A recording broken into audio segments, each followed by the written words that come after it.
Plateau de Beille, the Tour's final stop in the Pyrenees, has memories for both the current wearer of the yellow jersey and the last man to wear it in Paris.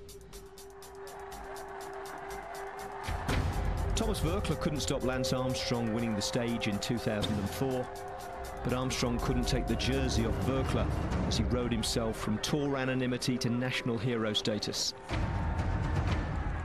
Alberto Contador didn't take the jersey either in 2007, but he won his first ever stage at Plateau de Beille on the way to winning his first Tour overall. Today they set off towards that climb with a bit more than nostalgia at stake. Voeckler has the yellow jersey just like he did 7 years ago. It might help if his legs were 7 years younger too, because he'll be trying to hold off the Schleck brothers, Cadel Evans and Ivan Basso. Down in 7th, Contador will be trying to hold them off too. That is to say, stay with them and not lose any more time while he gets healthy and can start to think about attacking himself later in the Tour. Hello, 6 climbs and 1 intermediate sprint on the Tour's final day in the Pyrenees. It's not a stage that needs much setting up, but it will take some fitting in, so let's get straight on with it. Stage 14 is just 168.5 kilometres starting out from Saint-Gaudens, so the climbing starts pretty much from the gun on the Col de Beille. The intermediate sprint is after 36.5 kilometres, then come the Col de la Cour and the Col de la Trappe. The first category, Col d'Agnès, is the highest summit en route, getting on for 1,600 metres. The riders tackle the Port de l'Air on the way down. Then comes the one climb of the day with no descent, the super category climb up to nearly 1,800 metres at Plateau de Beille. Now, the first break of the day was an unusually large one, initiated by Sylvain Chavanel. There were 20 men in it, including David Miller of Garmin, a couple of Leopard Treks in Linus Gerdemann and Jens Voigt, and 3 Française de Jeux riders. One of them, Michael Delage, led over the first climb, the Col de d'Aspet, and he pipped David Miller to the points at the sprint as well. In fact, with such a large group, all the points at the intermediate sprint were wiped out by the breakaway for the first time in this race. Good news for Mark Cavendish, who keeps the lead he started the day with. By the time the race reached the summit of the second climb, the Col de la Cour, the group had swelled to 24. But it was the same man who led over the top, Michael Delage, protecting the polka dot jersey of his teammate Jeremy Roy by mopping up the mountains points. Well, behind them, Mark Cavendish was struggling. Bernie Eisel, his designated mountain guide for the day, dispensing water and encouragement. Although from Cav's viewpoint, I can't imagine the way Eisel sat up to zip his jersey and still managed to pull away was particularly encouraging. Now on the descent, another of the Française de Jeux riders, Sandy Cazard, went clear from the break along with Julien Elfarez of Cofidis, and they were joined by David Miller, who rode across to them. On the next climb, the Col de la Trappe, it was Sandy Cazard on mountain points duty. He was first over the top, and suddenly first on the road. With the gap up around 9 minutes, he was the virtual yellow jersey. So on to the big first category climb of the Col d'Agnès. David Miller finally found the going too hard and fell away, while others came forward. So it's a group of 11 heading towards the summit with a lead of 5 minutes 48, a pair of Leopard Trek riders still in there, and the rest of the Schleck's team setting the pace at the front of a seriously shrunken main field. As we're now looking at Anthony Charteau's sprint here for the top of the climb now. Surprisingly, no, this is last year's King of the Mountains for France, and he's coming now. This will be the first time he'll have gone over the top this year as a winner, and he goes over the top of the Col d'Agnès. And I don't think Sylvain Chavanel can challenge him just behind. He wants this as a matter of fact. Oh, you're looking the wrong way. That is not the way to do it, because Sylvain Chavanel has taken it off him. He looked left and Chavanel came right. Well, Thomas Voeckler is right at the head, and that man is getting 6 foot tall here, because every inch he climbs, he knows he will going to keep that maillot jaune tonight. Andy Schleck is still in there, but he's lost all his friends now. The team has gone from around him. All over his biker, resplendent in yellow and still not looking like a man who's going to crack this afternoon, is Thomas Voeckler. The race situation, Phil, Sandy Cazard still leads this race by 51 seconds from Reblon and Zandio. Then 2 more riders a bit further back at Izaguirre and Chavanel, and then a little bit further back at 1:22, Carlos Barredo. And this is Silin, who's just been brought back into the group. He was up front. He's had a very good day out in the mountains, but now he's been brought up as he looks back to see how many is there. They're calling back the team cars. That's for Ribland's team cars being called back as well. Here is the leader, and just look at this now. This is an attack coming from Andy Schleck, and Contador is immediately on his back wheel. Now it's up to the rest. Well, now I think you understand why Team Leopard Trek went out and toughened up the race here this afternoon, because they wanted to make it difficult for everybody else. Yes, they've isolated themselves, but they've also isolated all of the other leaders of the Tour de France. It looks now as if Christian Van der Velde, job done, is sliding backwards.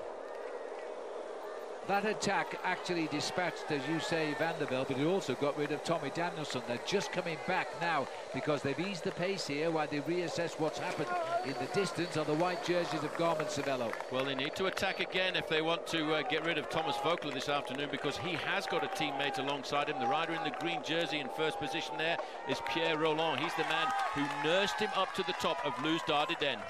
10 kilometers to go, and Sandy Cassar goes under that banner. He's a minute 22 seconds ahead of the main yellow jersey field, which is down to about 12 select men here. This has been an incredible attack. Pierre Roland is riding just off the front, but he's looking for the whereabouts of Tommy Voeckler. 10 kilometers still to climb, right to the line. Voeckler is there. All of the mentioned names are here. There is no one missing. Basso, Cunego, Frank and Andy Schleck, Alberto Contador, Cadel Evans, Damiano Cunego, Tom Danielson. These riders are all in this group. Now it's Chavanel who has been caught, and this time a second attack from Andy Schleck, and this time it is the amazing Belgian rider Van den Aert who has got onto his wheel first. Cadel Evans responds. He sees that in the red jersey. He knows you can't let Andy Schleck go away on the slopes of a climb like this. Andy Schleck around that corner as if he's going on the flat, and he opens up a big gap. Cadel Evans has got the yellow jersey of Thomas Voeckler locked onto his wheel. The man behind that is Frank Schleck, but where is Alberto Contador now? Well, he looks over, he sees Evans, he's scared of Evans, he thinks he's the man he may have to beat if he's going to win this Tour. Evans has come right across the gap. The man I'm interested in now, Paul, is Van den Aert. In his first Tour de France, he sat on Andy Schleck, and he's closed that gap, no problems at all. Cadel Evans is now in third place. They go under 10 kilometers to go. Andy Schleck has led the charge there, but Alberto Contador, number one, has responded and come across the gap. You might have noticed Frank Schleck looking into his eyes there, trying to figure out if there is any signs of weakness. But take your hat off to little Thomas Voeckler here. The yellow jersey is still alongside the front runners in the Tour de France. He is now 9.4 kilometers from the top. We're chipping away at all the men in front. When they catch those two, there's only one, Sandy Cassar. Well, they need to attack again. Ivan Basso pulls himself back, and so too Damiano Cunego, so too Sammy Sanchez. Well, what does Andy Schleck think? He's put in two very strong attacks, the sort of attacks that, in fact, Contador used to do, and they've marked him completely. Wait till we get to the steepest part of the climb. Here's another move by Andy Schleck, and look at Thomas Voeckler. He wants to go with that one. Well, you get 3 times to attack, they used to say, and the third time it doesn't work, you won't find any more. And so this time Schleck has gone again, and the maillot jaune of the Tour de France has gone onto his back wheel. Now comes the reaction from Cadel Evans. Evans could see that. He was hoping that Ivan Basso was the man that was going to nail back that gap, but Basso had a lot of pain coming into his legs, and he realized it's important. Cadel Evans assumes control now. He's got Sammy Sanchez on his wheel, and Alberto Contador is still there in contact. How much more can they take? We are looking for 8 kilometers to go now. 8.4 for Sandy Cassar. And is this attack number 4? This is Frank at the front. Frank immediately covered there by Cadel Evans. Ivan Basso in the white and the lime green jersey realizes this is the time to move. They're a little bit slower now to respond. Well, Frank will not push on if he's got Cadel on his back wheel. And Cadel knows that. And so he's mastered that. The grimace from Ivan Basso, who's podiumed in the Tour de France before. He's brought the rest of them back. Contador tucked in behind him. A yellow jersey dropped back just 1 or 2 places, but doesn't look like a man in too much trouble just yet. Frank takes them wide on the corner, almost takes Cadel into the crowd line. Well, again, they slow down away to Andy Schleck sitting at the back there in last position in this group. He's looking at all of the riders in the group to try and test himself and try and figure out, shall I have another go? Contador has responded present and correct in the Pyrenees this afternoon. He's responded to every acceleration that's been thrown at him. 50 seconds now as the advantage for Sandy Cassar. Well, Andy Schleck keeps looking over his shoulder to see where Alberto Contador is, and I think he's waiting to see if Alberto Contador gets boxed in. That's the move he's waiting for, and his brother's with him. Here he goes. It's the Schleck 1-2 now. Now they've all got to go, and Contador, no problems. He just has a few deep breaths, kicks again, and Cadel Evans, you'd think he was finishing the stage the way he sprints there. He also comes across the gap, and Voigtler is onto him. Well, the power of the Schleck combination there, you might just have noticed Frank Schleck looked over his shoulder and he left the gap to make Cadel Evans be in the position that he had to chase. You know, this is how it was last year when Schleck battered Contador and got absolutely nowhere. And now it looks as though we're in a similar situation again, as the Devil getting a lot fitter these days, almost keeping up with them. Schleck on the right. Contador has come right through, not looking like a weak rider at all today. Frank has got the left-hand side of the road where Van Aert is. Well, trying to claw his way back there. Ivan Basso, 91. Damiano Cunego, Sammy Sanchez, 21. Hey, these accelerations are going and coming back again, but look at this. Jelle Van Aert is thinking he may have something the other boys haven't got here. I've never seen a Belgian climb like this in the days of Lucien Van Impe back in the 70s. This is a good move by him. He's a long way down in the overall standings, and they may well just not respond to this acceleration as they continue to watch each other. Well, Van Aert really, and they're not going to chase him. He's a long way down the overall, as you say. He's not part of the scene today. And so they're still in fighting for the next yellow jersey here. He won't get it, as Van Aert has made his move. He's 12 minutes, 54 seconds down at the moment. And so they're not going to worry too much just now, but he could become a big feature in the Tour de France next week when we go to the Alps. Just look at the face. It's almost as if Andy Schleck is playing with the fish here. He just sits there, he looks at them, he zigzags on them. He's not afraid to stare anybody out, but he can't put in the killer blow either. He cannot open up the gap. He can't prize open the advantage over everybody else. I think the moment that he gets himself a 10 or 15 second advantage and then not able to respond to his attack, that's the moment that he will insist in his effort. Well, with 6.4 kilometres to climb, the gap is 24 seconds to the one man who never wants to see them, but they're right behind him now as the Belgian Van Aert heads up to the back wheel of Sandy Cassar, and now there are two riders at the front.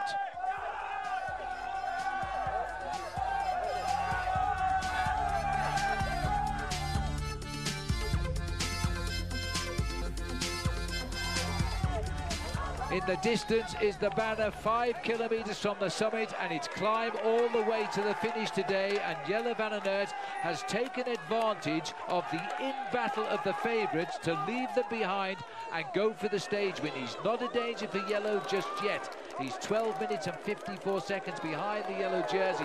Andy Schleck has come up to third, Evans is fourth, Contador is fifth, Frank Schleck is sixth, Sanchez has got himself back up as well. Pierre Roland has just hooked up to the back. Cunego looks as though he might be gone. Just see him in the distance. Well, he's hovering at the back of this group, but every time they slow down, it gives chances for a rider to come back into the event. 4.6 kilometres to go to the summit. Thomas Voigtler is now starting to look at retaining his overall lead, and if he does today, he can keep it for at least 2 more days before the next assault on the high passes of the Alpine peaks. Well, Damiano Cunego going off the back of this group, a 6th overall at the start of the day. Here he is now, and this will be the greatest moment of his career as a professional cyclist if he's to win one of the most coveted stages of this year's Tour de France. And he's got the advantage because he's lost the time so far. They're not directly attacking him. Sammy Sanchez is going for it now. Well, this is what happened at Les Ardennes, but he beat Frank Schleck there, but Frank Schleck's not going to give him his head this time. Schleck goes on his back wheel, but he still persists.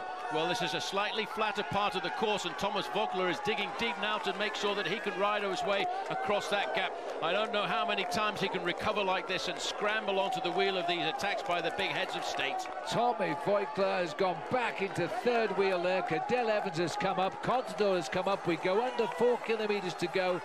They've weakened a little bit Pierre Roland, the teammate of Voigtler, who's been dropped in that flurry of attacks. Sanchez has gone the second time and he's caught Schleck out of position. Well, Schleck said to Thomas Voigtler, why don't you go and chase him down? You chase me down, and there's going to be a little bit of a frayed expression now coming into this group. Sammy Sanchez could be making a good move here. He could be looking at another stage victory. He's got a bridge, though, 30 seconds to Liggett and Paul. Well, there's no reason for Voigtler to chase him yet. He's 4 minutes 11 seconds behind Tommy Voigtler. So Voigtler will keep concentrating on the men closest to him and gamble on the gaps that Sanchez is allowed to get. Sanchez is an absolute long-term danger. They can't let him go too far. Frank Schleck went out of position. Sanchez attacked. Cadel Evans is third now. This group is getting smaller and riders are actually getting off the front. This is the leader now, Liggett and Paul of Team Omega Pharma Lotto. He's but ploughing that lonely furrow. He doesn't need to look over his shoulders. He's just got to carry on concentrating at 3.1 kilometers to go. He may well not even know that coming across the gap, probably halfway across the gap, is the Olympic champion from Beijing, Sammy Sanchez, number 21. Basso has come back to the front again. He's giving as good as he gets here. 3 kilometers to go now for Samuel Sanchez. He's last time he was with Van den Aert, as you say, and he had to drop him to win the sprint. Now he's got to catch him and win the sprint. Well, Ivan Basso just getting out of the saddle once more, picking that pace up to make sure he keeps the pain in everybody's legs here this afternoon. I would think a little frustrated, number 11 there, Andy Schleck. He's not been thrown, I don't know how many attacks at everyone here. Watch out for number 18. He's getting out of the saddle. That's Frank Schleck. He's maybe waiting to see if he can repeat the same attack that he put in the other day when we went up to the summit of Les Ardennes. And Rigoberto Urán is the rider here for Team Sky as well. He's had a very good day in the mountains again. Andy Schleck, he made those 3 attacks. You know, they always say you can make 3 and that's where it stops if you don't succeed. And there's been no more coming yet. The others are getting more frisky as well, but they haven't really put in an attack. Cadel Evans hasn't, Alberto Contador hasn't. They've just followed the wheels up the mountain. They've done everything they can do to negate the Schlecks, but now Ivan Basso may well get some freedom from this, because the Schlecks will say to the other guys in this breakaway, OK, you chase him down because you've been chasing us down as well. And it looks as though we are able to chase. This is Perrault of Team AG2R, and we didn't expect him to be here at this stage of the race either, but he is chasing Basso. Basso is sitting in 5th place overall, 3:16 down. Perrault is a bit further back at over 8 minutes. But those two, as the infight starts, the market, and look at this, Tommy Voigtler has left the stars of the Tour de France, well, the projected stars of the Tour de France, and is going up to these other two with a face of pain. He is going up to these leaders. He is not going to lose his lead tonight. This rider is again riding like 2 men, and Cadel Evans is moving up on the crowd line. Evans has sensed there could be a problem here. This is going to be a push by Cadel Evans now. Well, Cadel Evans now, it's his responsibility to keep the pace going. Look at the face of Andy Schleck. It's not a smile on his face anymore. That's a serious grimace as he comes up alongside Evans.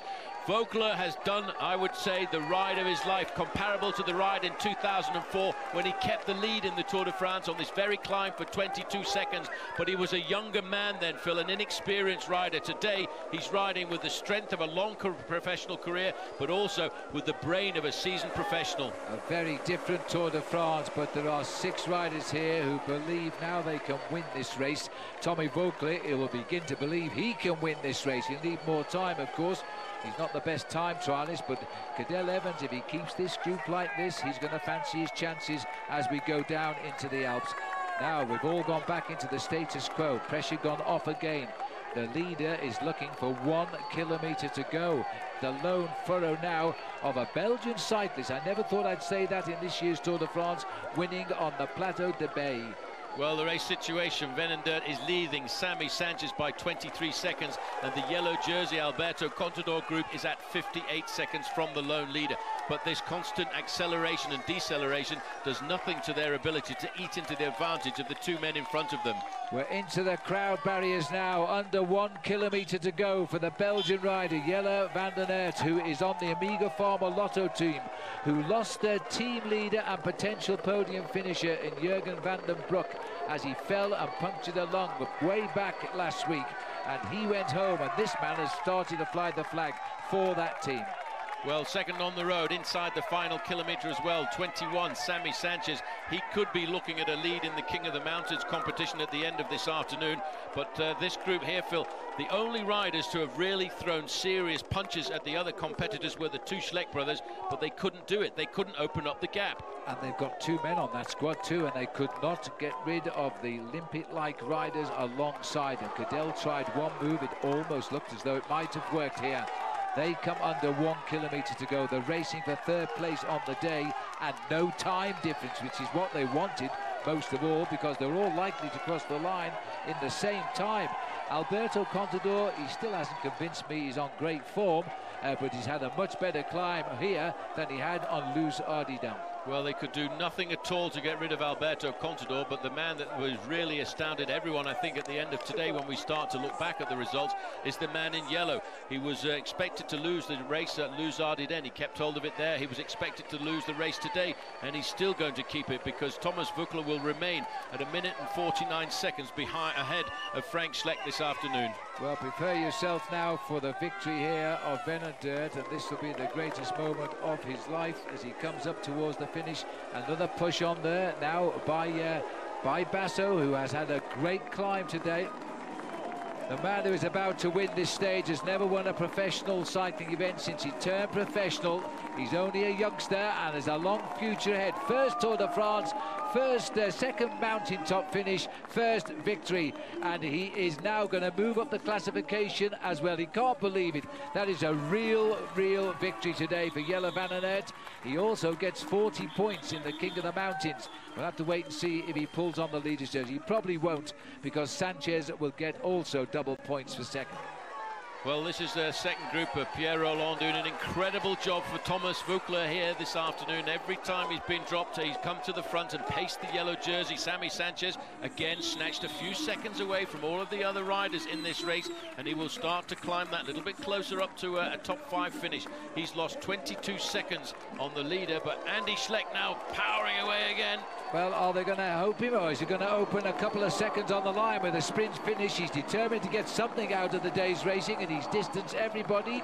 He will get a different time to them, albeit by 2 or 3 seconds. That's a very determined finish of the stage as he looks back, and Cadell Evans races up to take 4th place behind him. He probably conceded 2 seconds. Well, it was just a show of defiance to slap the other guys in the face to say, look, I'm still strong, and there's a long way to go in the Tour de France this week, and I'll be back. But for Thomas Voeckler, yes, that's a sign of victory. The victory for him is keeping the yellow jersey for another day. A fascinating finish to the Tour in the Pyrenees. Let's start with the stage result, the biggest of Jelle Van Aert's career. Samuel Sanchez took time off the other big names for the second consecutive summit finish. He was 21 seconds back, 25 seconds ahead of Andy Schleck, whose late burst gained him 2 seconds on the group containing Cadell Evans, Rigoberto Urán, Alberto Contador, Thomas Voeckler and Frank Schleck. Jean-Christophe Perrault, Pierre Rolland and Ivan Basso were also in that elite group. Damiano Cunego wasn't, finishing on his own 1 minute 27 down. So here's how things look tonight. Thomas Voeckler has exactly the lead he started the day with, 1 minute 49 over Frank Schleck. Cadell Evans stays third at 2 minutes 6. Andy Schleck steals 2 seconds but stays fourth at 2:15. Ivan Basso completes an unchanged top 5. Up to 6th, though, is Samuel Sanchez, who came into the Pyrenees 5 minutes 11 seconds down and leaves them at 3 minutes 44. He's gained more time than anyone, and he leapfrogs Alberto Contador. He's 7th. Damiano Cunego drops to 8th.